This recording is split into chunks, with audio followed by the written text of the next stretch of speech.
Parents tried to force me into becoming a full-time unpaid nanny for my niece. When I refused, they cut me off. Now they're desperate, begging for my help as their perfect plan falls apart. So I'm 28, female, and a pediatric nurse. I grew up in a family that always put a lot of pressure on me, especially since I'm the responsible one. My parents are old school, the type that thinks a woman's job is to settle down and raise kids, and they were always disappointed that I didn't just jump into that. My sister Amy, who's 31, had her daughter Lily pretty young. She's always been the favorite, the golden child who could do no wrong, and I was always expected to help out because I was the younger, free one. That meant that while they were throwing money and supported Amy, I was mostly on my own. I put myself through school, became a nurse, and made a decent life for myself, but somehow that just wasn't good enough for them.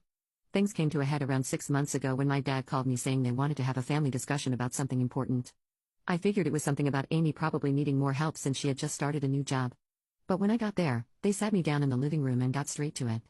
My dad said, "We've decided that it would be best for you to quit your job and come back to live with Amy and help take care of Lily full-time." I thought he was kidding. I even laughed. But my mom jumped in all serious, saying, "You're the one with the flexibility, honey. You don't have a family of your own yet, and Lily needs stability. Amy has so much on her plate, and we're getting ready to move to Florida." I just stared at them, waiting for them to explain why they thought this made any sense. They went on to explain that they'd saved their whole lives to retire in Florida and that it wasn't fair to them to have to delay that. Meanwhile, Amy just sat there smirking, not saying a word. I told them flat out that this wasn't going to happen. I had a career, one that I worked hard for, and I wasn't about to give it up to play nanny just because they felt entitled to my time and effort. My dad's face got all red as he said, "You're being selfish. Lily needs family right now, and this is your chance to be there for her." My mom jumped in saying, "You owe it to us. We've always been there for you."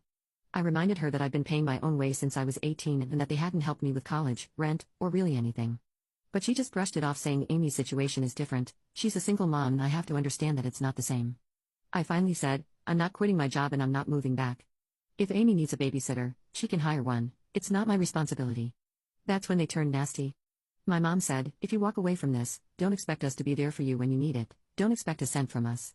They basically told me that if I wasn't willing to do this for the family, I'd be on my own for good. I told them I'd rather be on my own than get blackmailed into giving up my life. Amy just rolled her eyes like I was being dramatic. My parents told me to leave, saying, "Don't come back unless you're ready to put family first." I left feeling more frustrated than anything else. It was like they didn't care about me at all, they just wanted me to be Amy's safety net, her live-in nanny so she could keep living her life without consequence. Over the next few months, they followed through on cutting me off, no calls, no texts, no holiday invitations. I was just gone to them and to be honest, I was fine with that. It hurt at first but I got used to it. I didn't have to deal with their guilt trips or their constant expectations or their complaints about how I was always disappointing them. Then a few weeks ago, I got a call from my dad. He sounded different, almost frantic, like he was trying to hold it together. He said Amy's in trouble, she lost her job, she can't make rent, and she's going to get evicted. "We need you to come back and help." I said again what I told him before, "I'm not doing that." He started saying that I was being vindictive, that I was punishing them for making a mistake and that I was letting my niece suffer because of a grudge.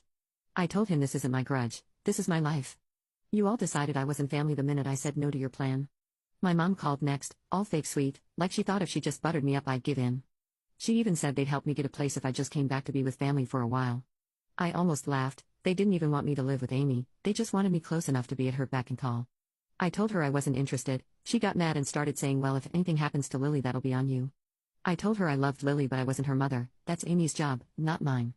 This wasn't even the first time they tried to guilt trip me into helping them out. They pulled all kinds of crap over the years trying to control me whenever it suited them. Every holiday season, I was expected to help out with Lily and the family. My mom would call it bonding time but really it was just her way of making sure I did all the work so Amy could have a break. If I ever tried to say no, my mom would act like I was ruining the holiday for everyone, saying stuff like, "Lily's been looking forward to this and you can't just leave us hanging like that."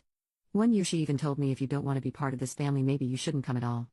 After I refused to become their live-in nanny, my mom took it to a whole new level. She called and left voicemail saying Lily keeps asking why her aunt doesn't love her anymore.